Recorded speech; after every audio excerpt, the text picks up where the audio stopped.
जागो युवा भारत। केतली से स्वामी जी का बहुत गहरा संबंध है। केतली वो स्थान है जहां स्वामी जी को अपना नाम मिला, विवेकानंद। वंदे मातरम, वंदे मातरम, वंदे मातरम।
अपनी जन्मभूमि में आकर जो खुशी होती है वो मैं महसूस कर रहा हूं और मौका है जिसके लिए मैं विभूत हूं।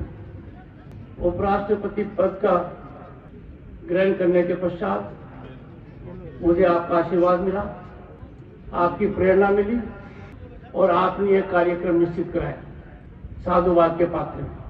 आजादी के अमृत महोत्सव के दौरान जो हमारे देश के लिए एक बहुत महत्वपूर्ण कालखंड है, सांस्कृतिक मंत्रालय भारत सरकार के सौजन्य से विवेकानंद केंद्र कन्याकुमारी राजस्थान ने जो ये 50 दिन का आयोजन किया है, 19 नवंबर 2022 से 7 जनवरी 2023 तक 50 दिन, मेरे मन में कोई शंका नहीं है, एक नारा बुलंद होगा, हम सबके दिल और दिमाग पर असर करेगा।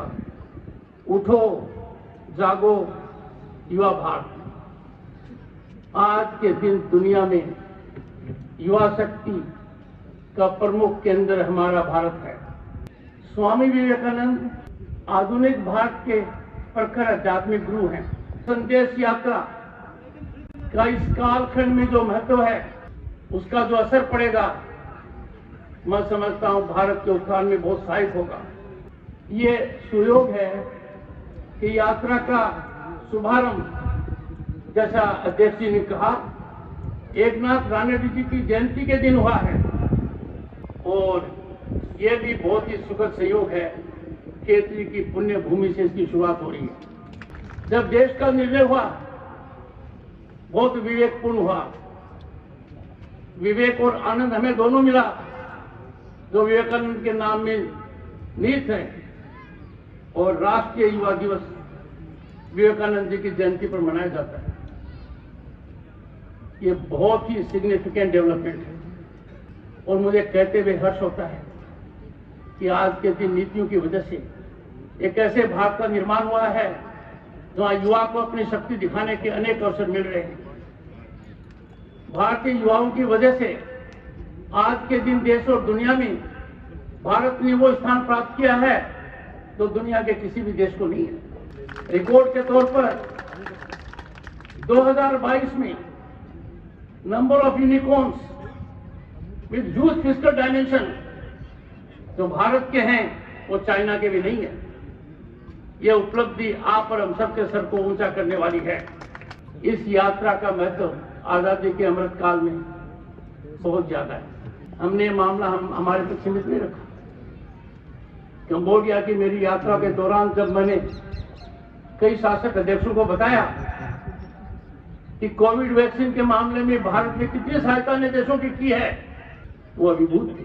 दुनिया हमारे लिए एक कुटुंब है और इसी भावना को लेकर आज के दिन भारत बहुत आगे बढ़ रहा है। केतली से स्वामी जी का बहुत गहरा संबंध है। केतली वो स्थान है जहां स्वामी जी को अपना नाम मिला, विवेकानंद। तो मैं और मेरी धर्मपत्नी डॉक्टर सुदेश धनखड़ अमेरिका गए, शिकागो में हम उस स्थान पर गए एक से ज्यादा बार, जहां दुनिया में भारत का डंका बजाने का काम स्वामी जी ने किया। शिकागो का भाषण आज भी हमारे कानों में गूंजता है। जब उन्होंने कहा brothers and sisters of America, तो एक तरीके से बहुत बड़ा संकेत उन्होंने हमारी संस्कृति का किया। उसका एक अंश मैं आपके समक्ष रखूंगा। आई कोट, और ये स्वामी जी के शब्द हैं। हमें इन शब्दों पर गहरा ध्यान देना चाहिए, चिंतन और मंथन करना चाहिए कि उस महापुरुष ने उस कालखंड में अमेरिका में जाकर विश्व के धर्म संसद के अंदर इस बात को गूंज से कहा। आई कोट स्वामी जी के शब्द। मुझे गर्व है कि मैं उस धर्म से हूं जिसने दुनिया को सहिष्णुता और सार्वभौमिक स्वीकृति का पाठ पढ़ाया है। हम सिर्फ सार्वभौमिक सहिष्णुता पर ही विश्वास नहीं करते, बल्कि हम सभी धर्मों का सच के रूप में स्वीकार करते हैं।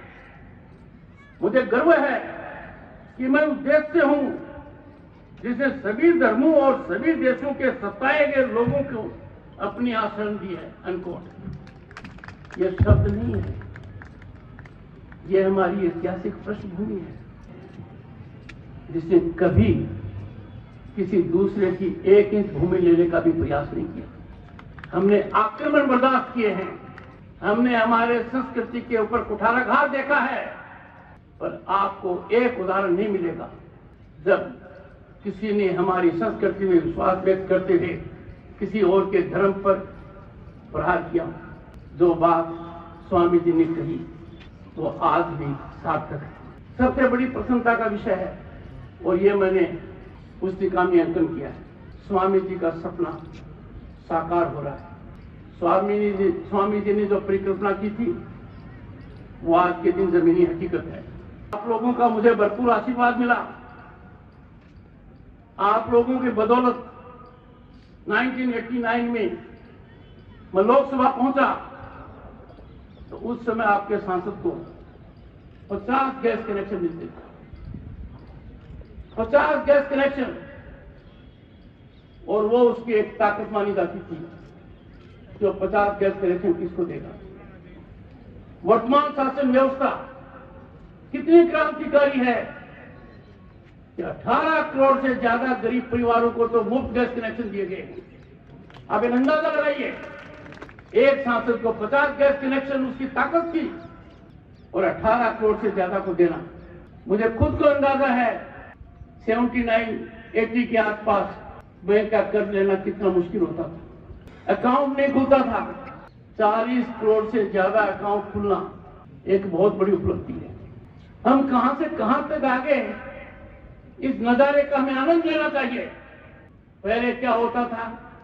लंबी लाइनें होती थी। बिजली का बिल जमा कराएंगे तो भी लंबी लाइन है, कोई फार्म लेंगे तो भी लंबी लाइन है। इतने विशाल देश में, इतने बड़ी जनसंख्या वाले देश में कितनी बड़ी डिजिटल क्रांति आई है, लाइनें खत्म हो गई है। देश के हर किसान को साल में 3 बार बिना किसी बिचौलिए के, बिना किसी ह्यूमन इंटरफेस के उसके खाते में धन आता है।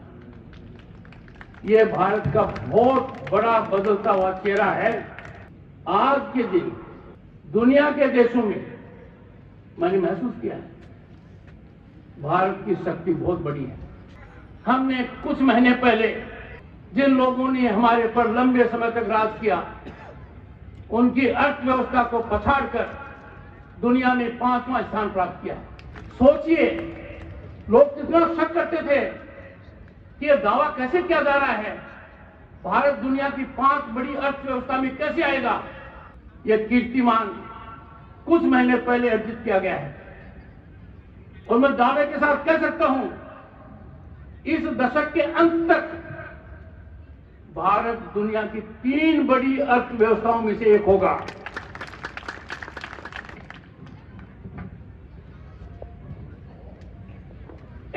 परिस्थिति में कई बार मुझे लगता है, और वो मोर को लगता है, आप मोर को देखिए, मोर के पंख देखिए, मोर का नाक देखिए, मोर का तौर तरीका देखिए, कहीं कोई कमी नहीं है। और मोर जब अपने पैरों की तरफ देखता है तो आंसू आते हैं। मुझे समझ में नहीं आता, जब भारत की विकास यात्रा इतनी जबरदस्त है, दुनिया में एक नया कीर्तिमान स्थापित किया जा रहा है, हम में से कुछ भ्रमित लोग बिना हालात को समझे हुए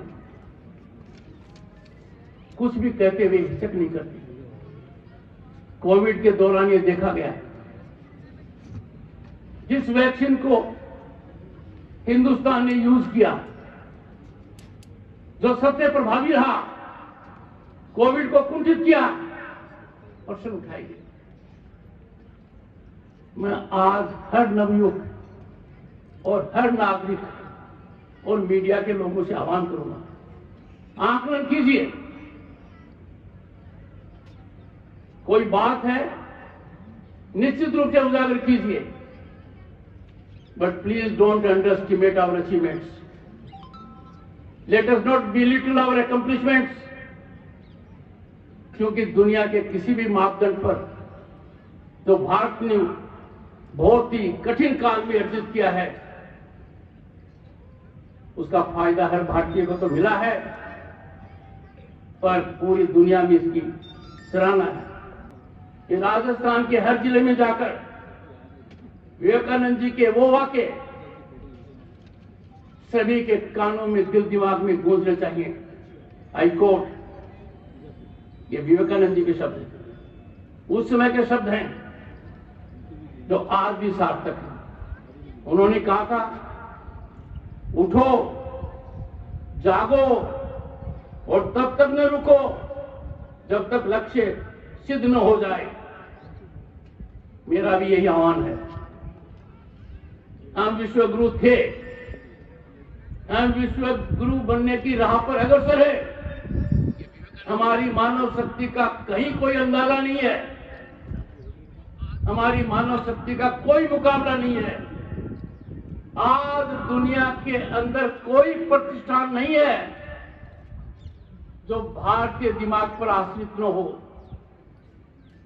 दुनिया की बड़ी से बड़ी कंपनी में चले जाइए, शीर्ष पर आपको एक भारतीय मिलेगा।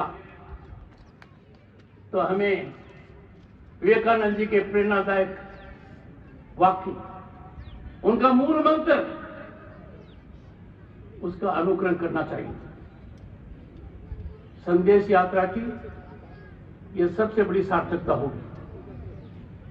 आपकी यात्रा सफल हो, मेरे मन में कोई शंका नहीं है। मेरी शुभकामनाएं। मुझे यहां आने का मौका मिला, उपराष्ट्रपति बनने के बाद खेतरी मेरी ये पहली यात्रा है, और ये मेरा सौभाग्य है कि खेतरी के अंदर जो प्रतिष्ठान है, उससे जुड़ा हुआ जो भारत सरकार का सबसे बड़ा मंत्रालय है, उसके सबसे बड़े अधिकारी विवेक भारद्वाज जी, वरिष्ठ IAS अधिकारी हैं, वो भी मेरे साथ आए। हम यहाँ के बाद कुछ लोगों से चर्चा करेंगे, और दो बातें आपको कहकर जा रहा हूं। अध्यक्ष जी ने मुझे यहाँ के विकास के बारे में एक परिपत्र दिया है, उसमें जो बातें कही गई हैं उसके अनुरूप कार्य होगा, और इसका विकास एक उच्चतम कोटि का होगा, ये मैं आपको कहकर जा रहा हूं। और हमारा खान मंत्रालय, जिनके वरिष्ठतम अधिकारी यहां पर हैं, जो भी योगदान हो पाएगा प्रतिष्ठान के लिए, उसमें कोई कमी बाकी नहीं रहेगी।